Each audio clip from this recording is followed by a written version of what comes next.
All right, welcome to Serious Brandy. We are doing a follow-up to our Chateau Arton tasting with a further interview, including Fabrice Saramon, who's the estate director of Chateau Arton, along with a return of Jean and Lily from Chateau Arton. Thank you so much for joining us, all of you. Thank you, Steve. Thank you. Bonjour. Bonjour. So Fabrice, since we haven't heard from you in our previous video here, can you tell us a little bit about yourself and your history with Chateau Arton?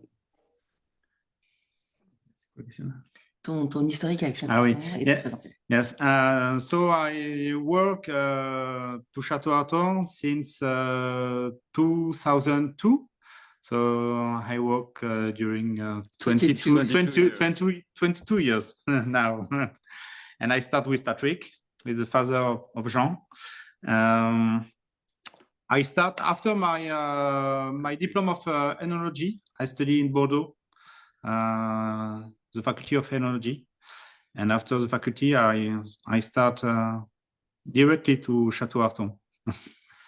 Patrick gave me the chance to work here. Yes, a chance. And what do you do there? What's your role consist of? When I come, I have in charge the process of vinification of the wine, and I work in the vine because we are in charge of all the production, the grapes and the vine. Okay, and when I start in 2002, I don't know the Armagnac. I'm completely new in this field. New in this film, yes. And Patrick explained me the philosophy of Armagnac, his philosophy, and he explained me the tasting, what he loved in Armagnac, the different process, and you had no choice but to. Yeah, I have no choice. His tasting is what he loved in the Armagnac, the flavor, the color of Armagnac. And at the time, was it different to what you knew about Armagnac?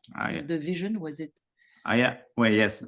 For me, Armagnac is an old spirit when I start, and I don't like the spirits, and I start to love spirits when I work in Chateau Arton, because it's a new vision. It's a young vision of Armagnac, I think. And does that and we talked about that in our last tasting about how so much of the spirit is younger than some of the other Armagnac houses put out. Is there a difference in the winemaking for a spirit that's going to be bottled younger than older spirit, do you think? Non. Est-ce qu'il y a une différence dans la vinification, le fait de mettre en bouteille des Armagnacs qui sont plus jeunes? C'est vraiment tu vois, c'est sur la jeunesse, l'expression de la jeunesse dans la vinification. We have for the vinification, it's the vine is very important. The wine is very important also, and we distill only young wine with high acidity and low degrees, and we are the first to distill in the Gascony, because we need the flavor and of the young wine. Okay, there is no deviation of organoleptic deviation for the wine, and it's very important. It's very important. And after, I think we bottle young Armagnac because it's not necessary to have to wait many years. for a good Armagnac. I think what's very important and what Fabrice said is that we really want to encapsulate the youth of the wine. You know, the first few days, few weeks just after the wine is ready.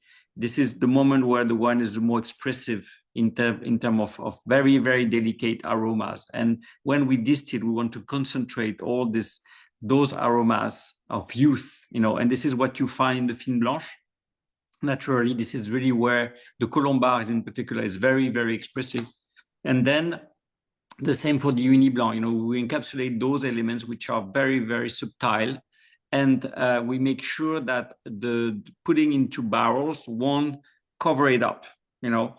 It's a real combination of very very young aromas and flavors and the input of the wood. It's a very tight balance, and this is what we want to express in Arton. And it's such a different philosophy for most Armagnac houses. Is that something that Patrick came up with originally? Whose idea was it to say we're going to bottle a younger spirit than most Armagnac houses? So I have the privilege to tell you that story, Steve. I think it was totally empirical. It was by practicing. When he arrived in Gascony, he was already over 40 years old, and he came there as you know, it was a reconversion professionnelle. So he had to change totally his, you know, career path because he was working in journalism in the media. So when he came to Gascony, it was the easiest way was to become a trader in Armagnac, because due to his education and his family and the family of Victoire, his wife, who are famous in the region. And so he became a trader, buying barrels from, you know, all over Armagnac, Bas Armagnac, Ténarèze, and Haute Armagnac. And he did this for 5 years. And in the partnership he was in charge of building the stock, meaning he had to go, he would actually buy wine. So the step before turning into a spirit, buying the wine. So he would distill it and then create, you know, start doing the aging, mastering all this part of it. And so he did this for 5 years, and consistently every year one year after the other, he could observe that there was a drastic difference in terms of output of what the still would give birth to, depending totally upon the quality of the wine. So there are so many parameters, you know, that differed, because every year as a good trader, he would trade the best, he would bargain the best, you know, deal in terms of wine purchase. And so it would be different estates, it would be different grape varietals, different winemaking processes. So in 5 years, he had the distance to compare them and to observe that the output was drastically different. Of course, there's a matter of taste. You know, I like a dislike, like everybody do.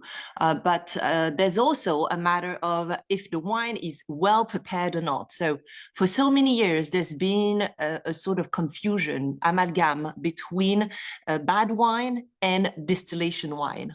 You know, I mean, this dates back to 700 years ago when people would distill what they would consider not a good wine to drink on the table, and then they would keep it for distillation, you know. So they would associate immediately a bad wine to a distillation wine. You know, fortunately, Armagnac producers know that that is, of course, not true. The process of the still is just a mechanism that concentrates the aromas. So if your input is low quality, there is no way it could magically turn into something beautiful. So after 5 years, he made this. It was so obvious that the better the wine, the better the white Armagnac, the distillate. So that was the very first step into making this relationship between quality wine and quality distillate. And after those 5 years, he made 2 major decisions. The first one was to bottle this white distillate as is, so that amateurs, so that people who think they know Armagnac would actually discover it under new light, which is Armagnac without the wood.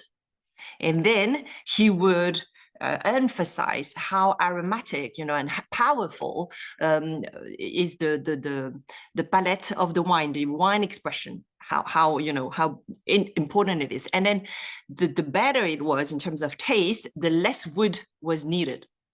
So there would be the Armagnac making, the aging process would be trying to find the perfect balance, between the wine expression and aromas and what the wood bring, and then complete, to make it perfect.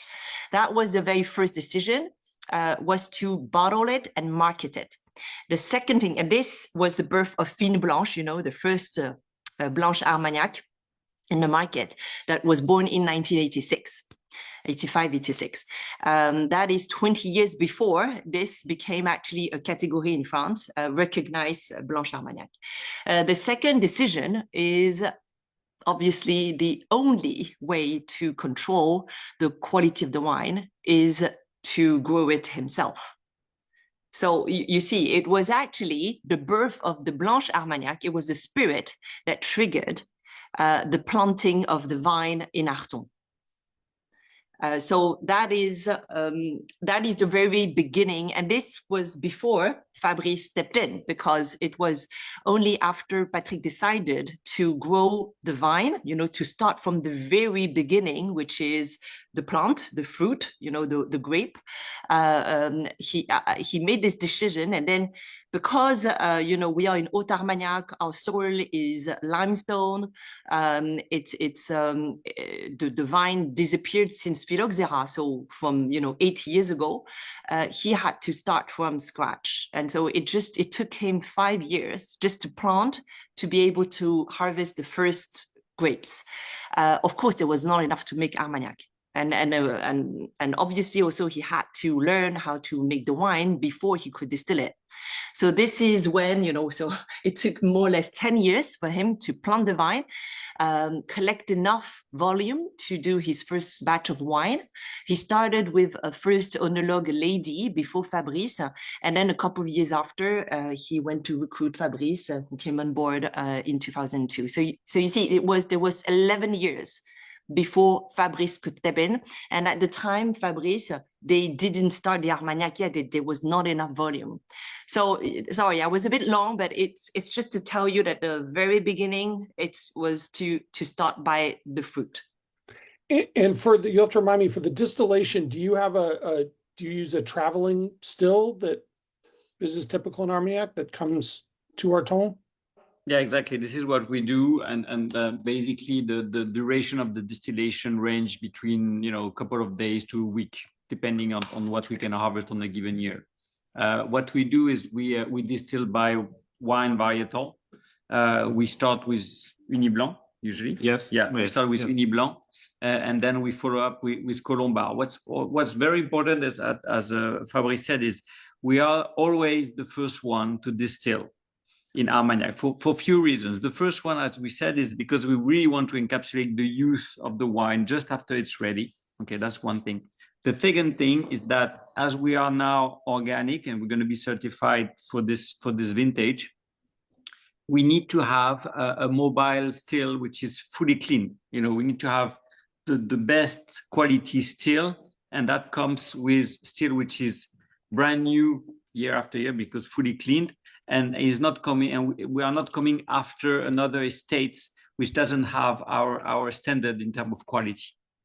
Is that a requirement for the organic designation, that this still be fully clean? Yeah, exactly. Yeah, it has to come either clean, like we are the first one, or after someone who is already certified. Yeah. And when after the harvest do you typically distill to be the earliest? So usually it's mid-October. Middle of You know, October. the window of distillation is mid-October to end of March, usually, and it changed from one year to the other. No, well, it's always the same. The dates, the exact dates. The dates for Distillation. for us. No, for the category. Oh no, It's always the same. Yes, it Okay. does. So, but we are always the first one. Yeah. Mid-October. So when are you're harvesting typically in September? Yes, Yeah. we start the 10th of September for Uni Blanc and Colombar for distillation. Yeah. Yeah. And one month later, the wine is ready and we can Yeah. distill. And you do principally Uni Blanc and Colombard and some Beco as well. Is that right? No, Baco we planted last year, Yeah. so we will have to be patient and wait a few years before we have the first harvest and then the first distillation, of course. Yeah. And not Faux Blanche, huh? No.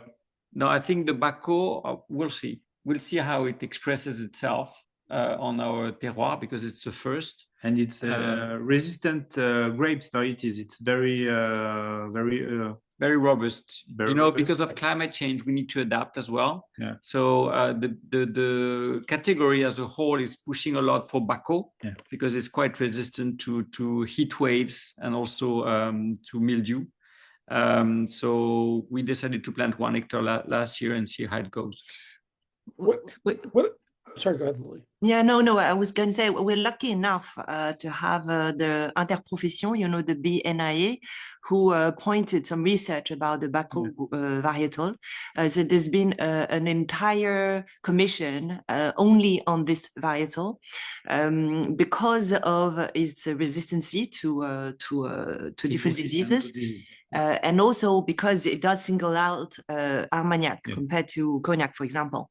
So yeah, we benefit from these research and these insight, which I consider being part of the modernity of Armagnac. And just for people who don't know, so BNIA is the Armagnac sort of regulatory body in France. And Baco originally was only allowed for a temporary time, right? And then it was extended so that, is it now anyone can use Baco as much as they want? Is that right? Yeah, I think now it's open to everybody. Yeah. In Armagnac. In Armagnac, of course. Yeah. In Armagnac.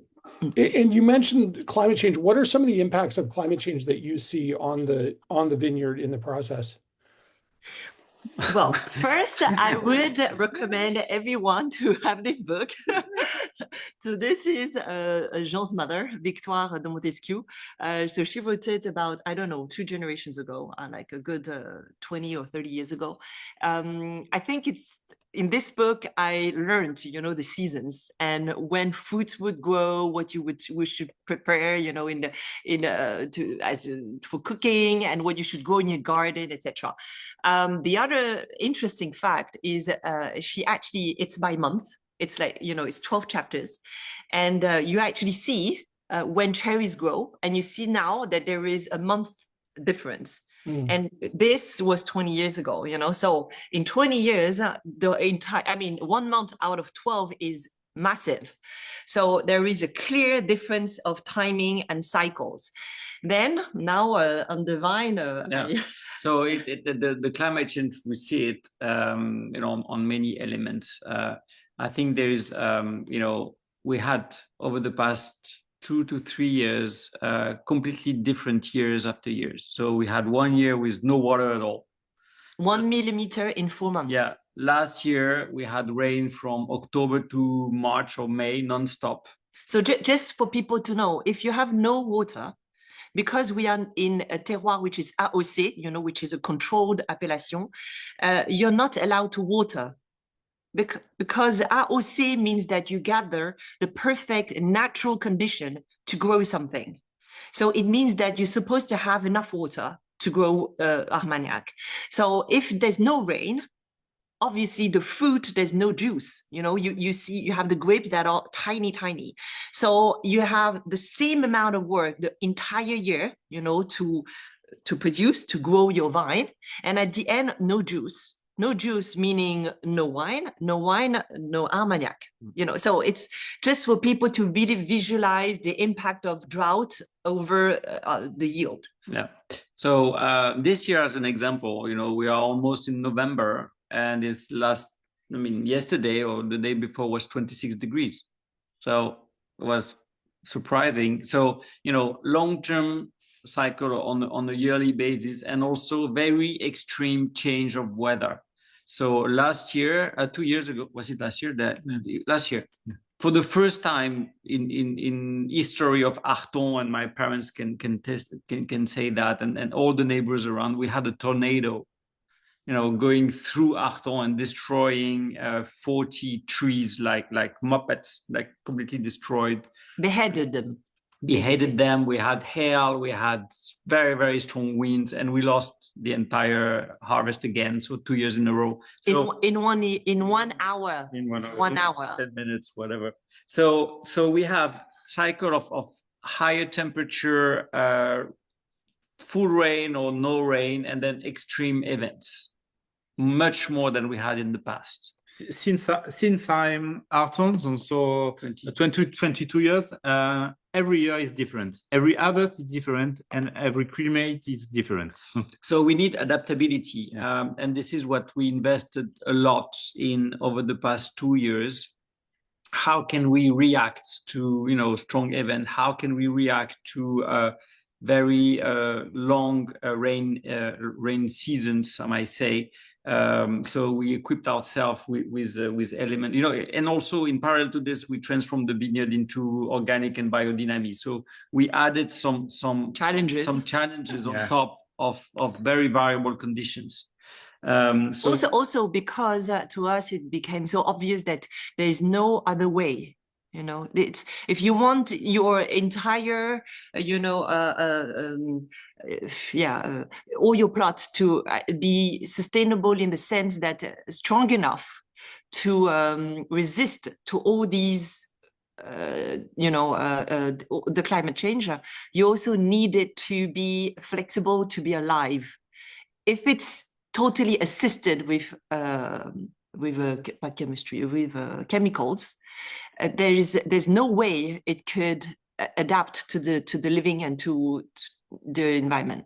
Does it make sense? It's Yeah, talk a little more about that. Like, how does the organic process help it to adapt to, or what other things that you've done help it to adapt to these changes, to the changes in climate, whether it's the drought or the rain or the different weather variations? So what we do, I mean, the thing is, you know, in Arton we had the existing vineyard, and then what we planted since we took over. So you have 32 hectares of vine in Arton, and then when we took over, we planted 15 hectares in addition on a territory which is just next door. And so in Arton, we tried to help the vineyard to be more at peace with its own environment, and it starts with the soil. First of all, we need to have a soil which is alive, such that the vineyard can take everything it needs from it. Okay, a live soil is a soil which is not compacted, so decompacted soil. So you have space, you have air, and you have water stored into it thanks to organic matter. So how do you make sure that the soil is full of organic matter? But first of all, you don't put any chemicals, such that you have worms and you have bacteria and microorganisms, insects, and so on and so forth. And also you plant some vegetal elements, such as cereals, peas, Chinese radish, and so on and so forth, that will crush and let decomposed to bring some natural nutrient, I might say, to the soil. Okay, we also spread some organic chicken manure to compensate with the nitrate and so on and so forth. Okay, so we have a good balance and good soils. That's the first thing.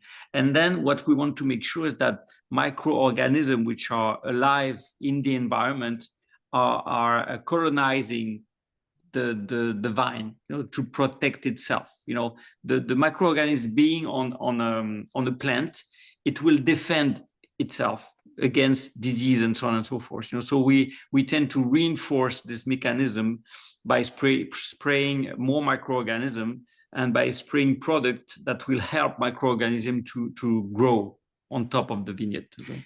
everything that Jean is explaining now, you know, is between permaculture, organic farming, and biodynamic, but is also something that in France is very common in other, you know, wine region. This is, again, France is the first country in the world producing wine. So there is this advance in terms of know-how on viticulture, which is why here in Arton we speak constantly about the modernity of this viticulture that benefits directly to the Armagnac, you know, because it draws from this progress.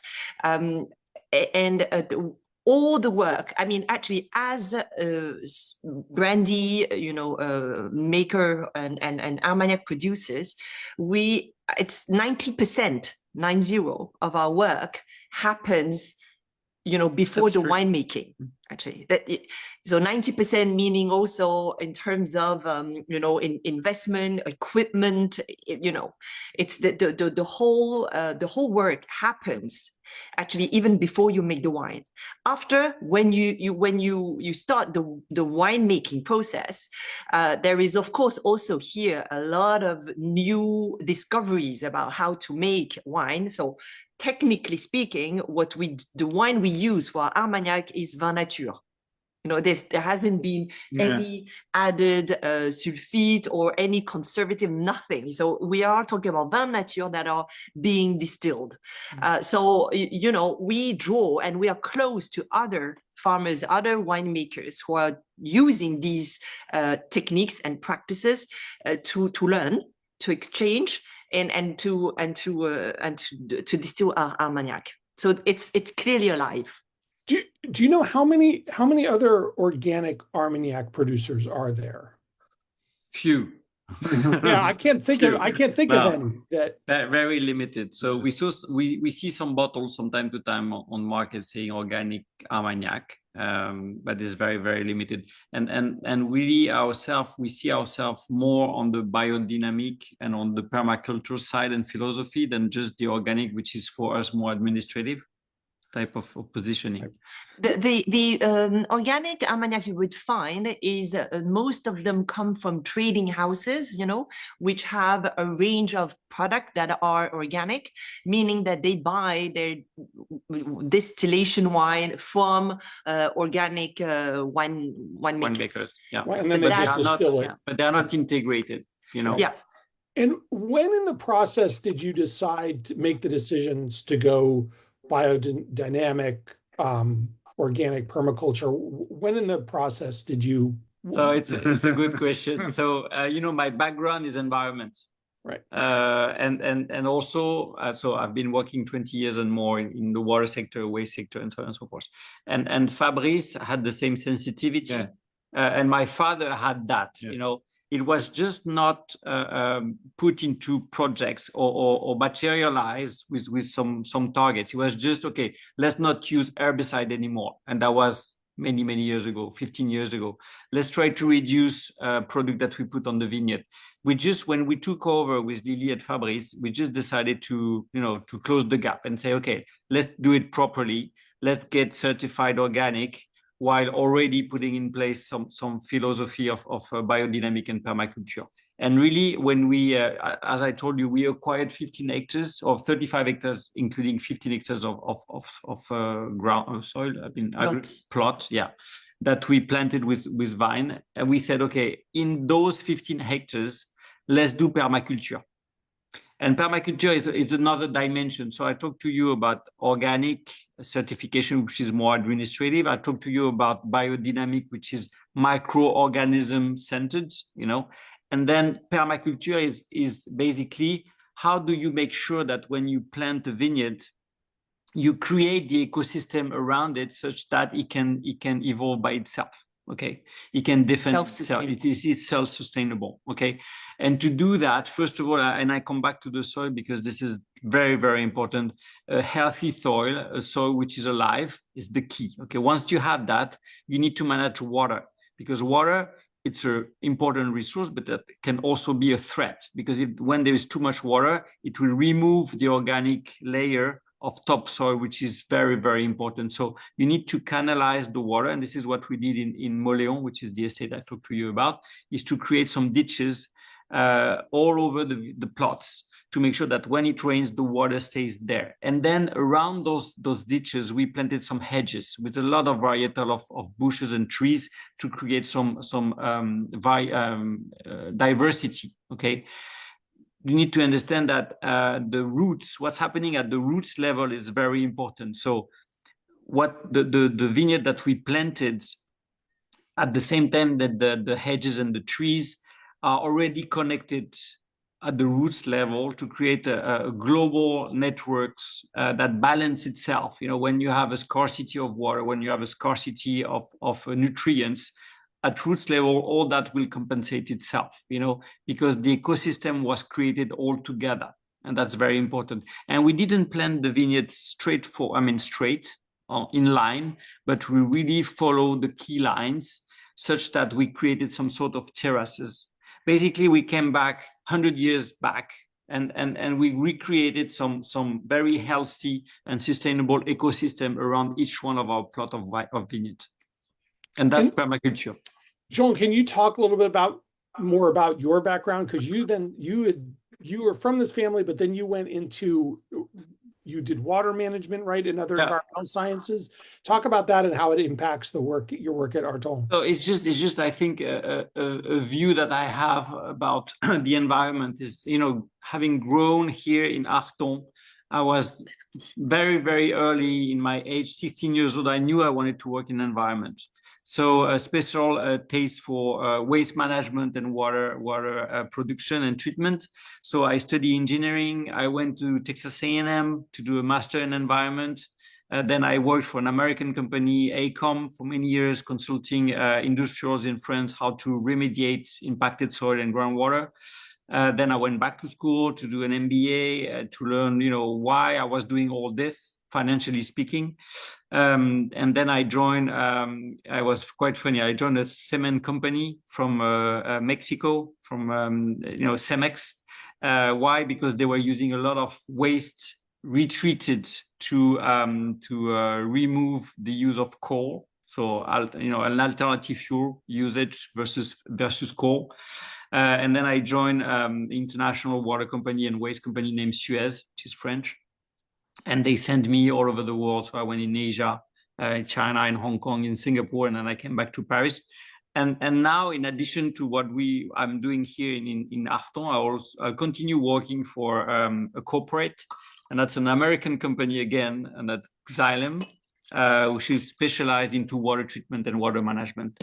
And I work on the digital side. So I think the next step now is how do you gather data about, you know, environment, and how you are more reactive to change of climate, and that could be the next step for Arton, a bit of digitalization. But you know, the core sentiment, because it's a sentiment, is how do we produce a healthy wine, which is produced by itself, a vine which is in equilibrium with its environment, and that's the key.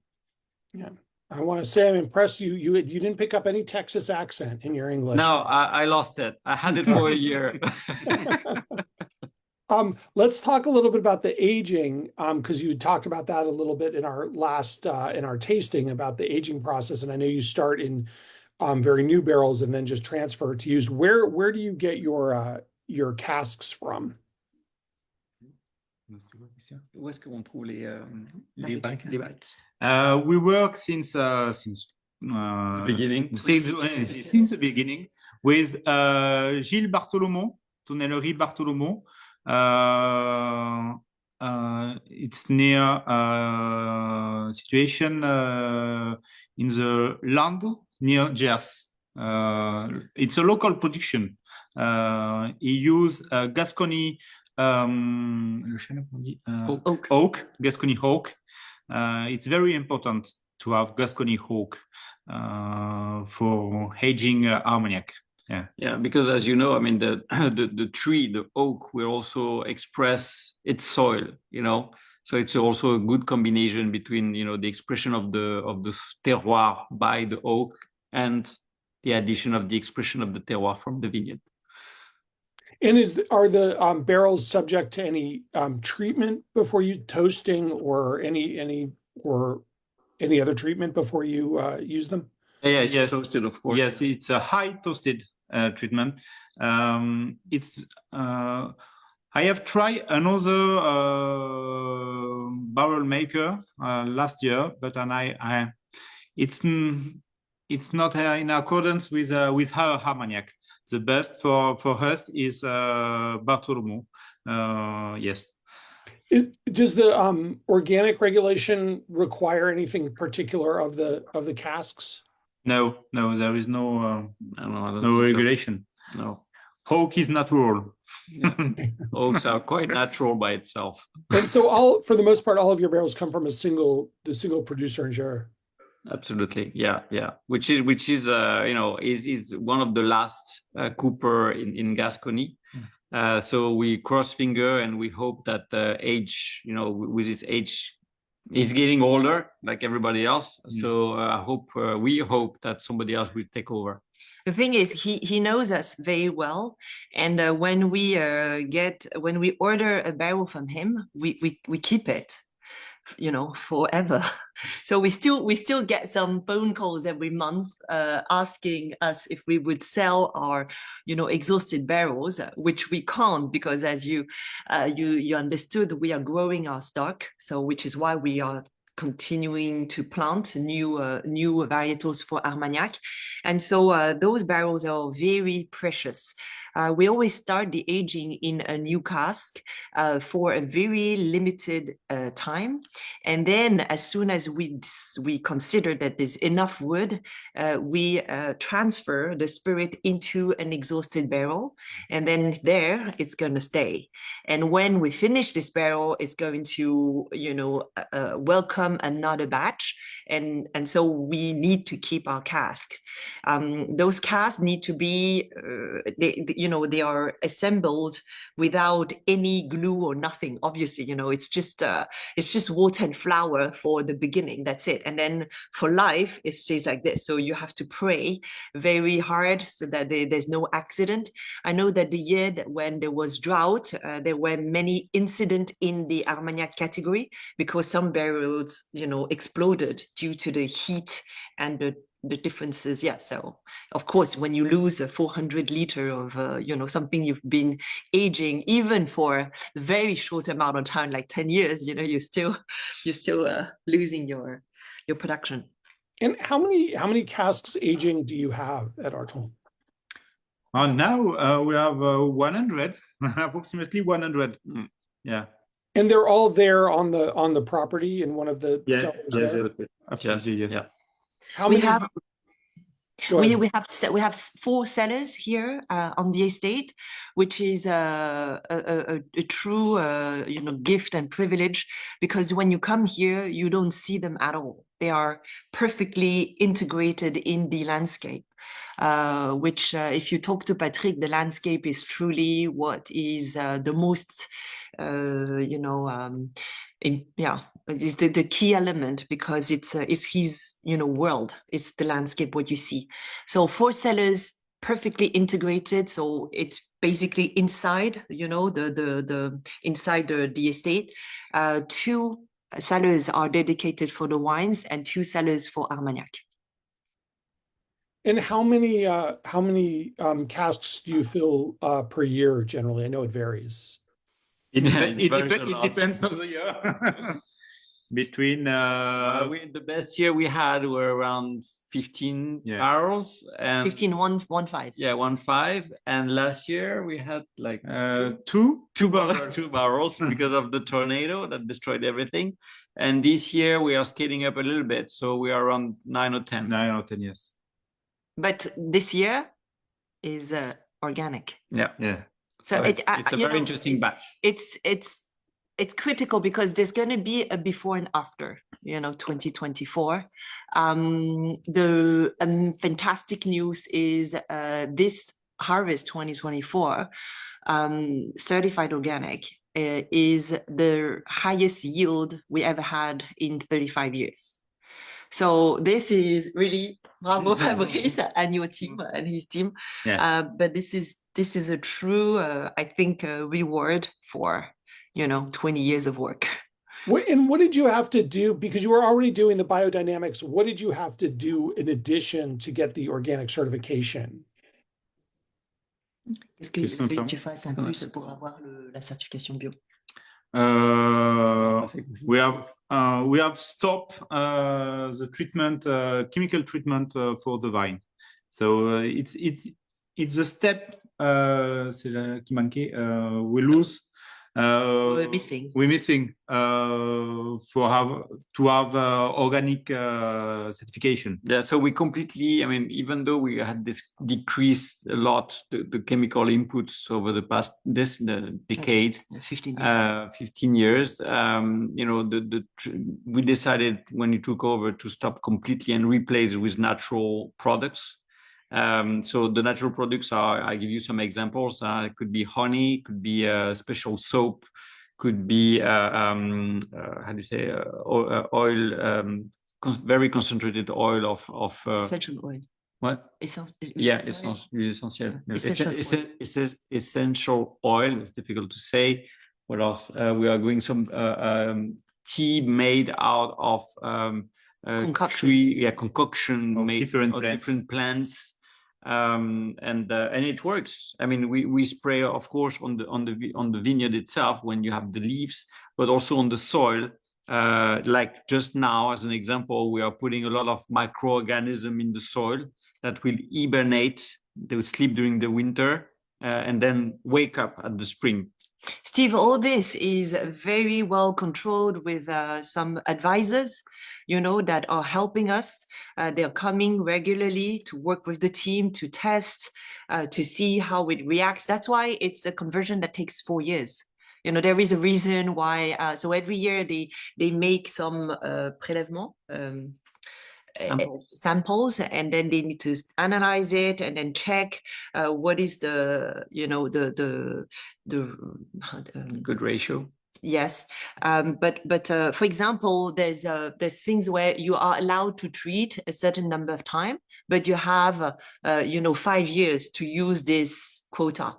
And for example, we don't need to at all this quota to which, so this is how you also appreciate, I mean, you can assess the performance of our conversion and the I would say the performance of this choice of agriculture.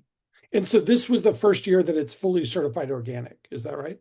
So if I want to taste fully certified organic Arton, will there be a blanche out sometime soon? Yeah, absolutely. Yeah, the vintage 2024 in Fine Blanche will be certified organic. Yeah. And in 5 to 10 years later, you will have the Armagnac organic. All of it will be organic. Great. Now you sent a few presentations. Did you want me to pull one of those up? Do you want to take a look at? Yeah, I would love I think one that would wrap up nicely what we just said is the one called the 45% for the one number. Yeah, Okay. that one is very short and there's only text, but it's that one, yeah. So I know everyone at Serious Brandy is very knowledgeable about not only Armagnac but brandy as a whole, and this is why we wanted to put in perspective, Armagnac in the landscape of spirit. And I would say that if there was one metric to remember about Armagnac, is 45%. So usually at this point, I ask people, what does it mean? What is it? What does it attribute? So 45% is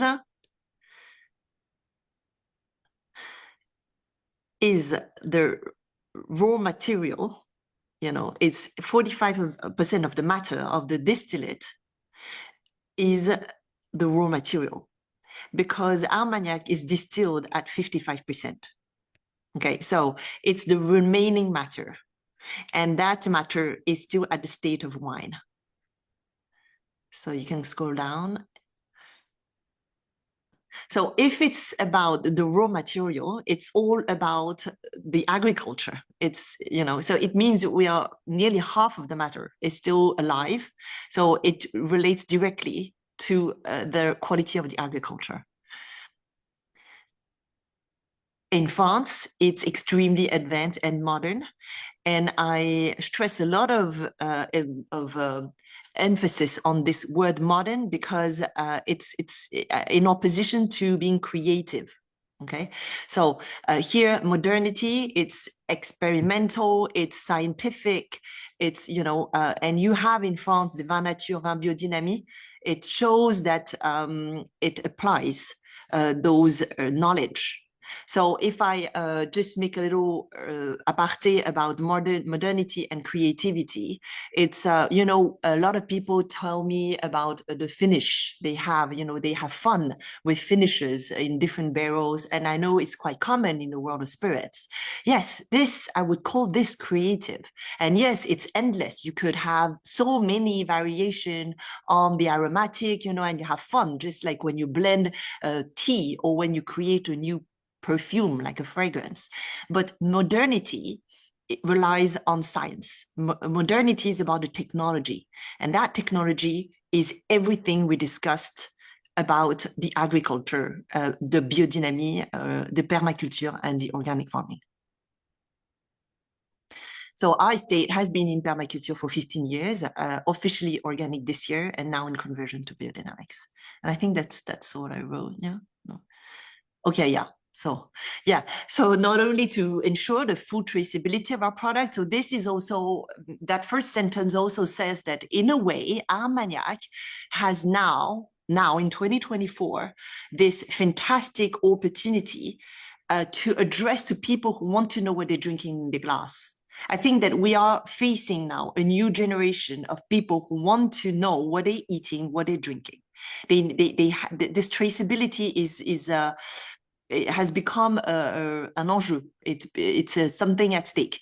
So we at Arton are capable of actually tracing back nearly to the plot. This is why we acquired this year also new tanks that are by plot. They're small tanks that allows us to vinify by plot, by varietal and by plot. The second reason is because we own with 60 hectares of vine. We own 70% of the vines that are dedicated to the production of Haute Armagnac. From the terroir Haute Armagnac. So it means that we have the responsibility to express this terroir in the most natural way, which is why we chose to do permaculture and biodynamie. Okay, so the quest for natural perfection. This, Steve, we did a tasting a couple of days ago, and natural perfection is when we reach the balance of a single cask, of the pièce unique. Pièce in French is the name of a 420-liter cask in Gascony, and the pièce unique means that it's so perfect that you don't need to blend it, and that is our quest. All right.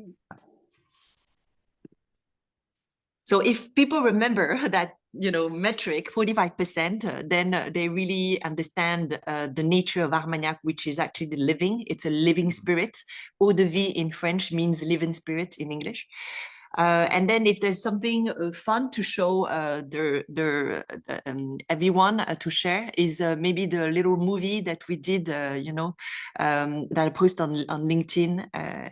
And it's we had fun trying to break misconception. If you want to, you have to put.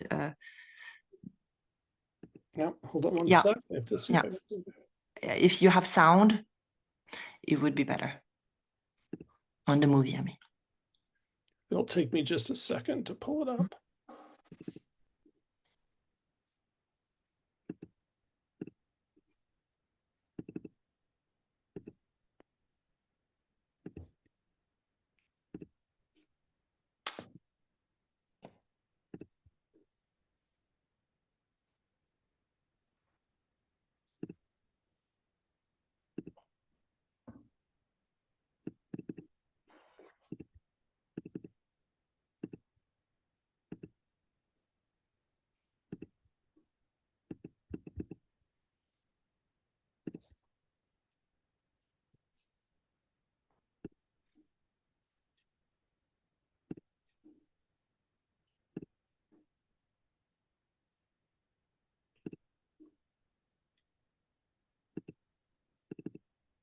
here we go. It's this Yeah. one Chateau here, right? Arton reforms Armagnac. But today, 40 years after the inception of Blanche, agricultural expression matters less in the world of spirits. It would be crazy to believe that we can still innovate in Armagnac. As you envision, Armagnac requires blending, like all other spirits. No one should think that it is with good wine that Armagnac is crafted. Some even claim that its value depends solely on its age. So it is absurd to believe that in terms of innovation and traceability, Armagnac is the most modern of all spirits. And yet, Armagnac is the most modern of all spirits in terms of innovation and traceability. So it is absurd to believe that its value depends solely on its age. Some even claim that it is with good wine that Armagnac is crafted. No one should think that, like all other spirits, Armagnac requires blending. As you envision, we can still innovate in Armagnac. It would be crazy to believe that agricultural expression matters less in the world of spirits. But today, 40 years after the inception of Blanche, Chateau Arton reforms Armagnac.